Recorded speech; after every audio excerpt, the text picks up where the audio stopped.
আসসালামু আলাইকুম, চ্যানেলে সবাইকে স্বাগতম। আশা করি সবাই ভালো আছেন।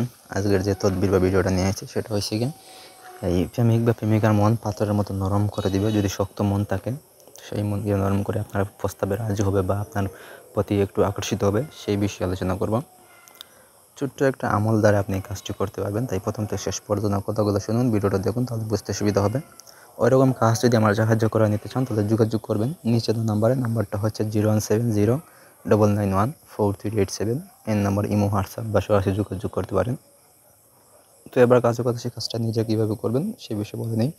এই যে আমল দেখতে পাচ্ছেন, এই আমলটা আপনি তৈরি করবেন হচ্ছে গিয়া বুজ পাতা অথবা সে কাপড়ের কাপড় উপরে মানে লিখবেন। মোট 3টা তাবিজ লিখবেন। তাবিজের ঠিক নিচে দিবেন হচ্ছে গিয়া প্রথমে প্রেমিকার নাম, মানে যার মন নরম করবেন বা যার ভালোবাসা পাবেন, প্রথমে তার নাম, তার বাবার নাম, তারপর আপনার নাম, আপনার বাবার নাম দেবেন, দিয়ে এটা লিখবেন হচ্ছে গিয়ে জাফরান, মেশক, দুধ গাছের রস, গুরুচেনা সবগুলো একসাথে মিশিয়ে খালি তৈরি করে ওই খালি দিয়ে লিখবেন সোমবারে। ঠিক আছে, লেখা হয়ে গেলে আপনাকে এই আমলটা মনে মনে পাঠ করবেন। লেখার সময় পাঠ করে যদি পারেন তাহলে শরবত বা কোনো মিষ্টি জাতীয় তরল মিষ্টি জাতীয় কোনো কিছুতে ফু দিবেন। ফু দিয়ে ওই পানিটা তারে পান করাই দিবেন।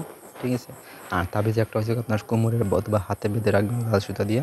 একটা হচ্ছে গিয়া এই চৌরাস্তার মাঝখানে পুঁতে দিবেন। আর একটা হচ্ছে গিয়ে আপনার নদীর যে মুখ আছে, নদীর সাইডে যে খালের মুখ, সেই খালের মুখে পুঁতে দিবেন। না হয় যদি গাছ থাকে তাহলে গাছে ঝুলাই দিবেন। ঠিক আছে, এই যদি কাজটা করেন তাহলে দেখবেন যে আপনার কাঙ্ক্ষিত সেই ব্যক্তি বা মানুষ বা প্রেমিকা 3 থেকে 4 দিনের ভিতরে দেখবেন যে সে আপনার যে কোনো প্রস্তাবে রাজি হয়ে যাবে। যত মন শক্ত হোক, কিন্তু সে 3 দিনের ভিতরে সে আপনার কাছে রাজি হয়ে যাবে। ঠিক আছে, এই হলো আজকের ভিডিওটা।